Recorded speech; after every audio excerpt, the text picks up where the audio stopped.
வணக்கம் மக்களே, welcome to my YouTube channel. So இன்றைக்கி மகாநதியில் பார்த்தீங்கன்னா காவேரி வந்து டென்ஷன் ஆகிட்டாங்க. எங்கே நடக்கிற விஷயத்தெலாம் எதுக்கு விஜய்கிட்ட சொல்கிறீங்க அப்படின்னு சொல்லிட்டு.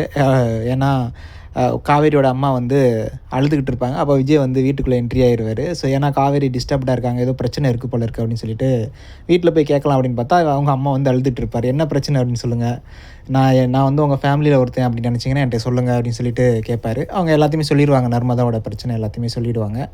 அதுக்கப்புறம் விஜய், நான் பார்த்துக்கிறேன், நீங்கள் ஏன் ஃபீல் பண்ணுறீங்க, ஈவினிங் நான் பார்த்துக்கிறேன், நர்மதா மேலே எந்த தப்பும் இல்லைன்னு சொல்கிறீங்க, நம்ம பிள்ளைய பற்றி சொல்கிறதுக்கு நம்ம வீட்டுக்கே வரேன்னு சொல்கிறான், என்ன தான் சொல்கிறான்னு பார்ப்போம் அப்படின்னு சொல்லிட்டு விஜய் வந்து கான்ஃபிடென்ட்டாக ஒரு வார்த்தை சொல்லுவார். அவங்க அம்மா கொஞ்சம் ஸ்ட்ரென்த் வரும்.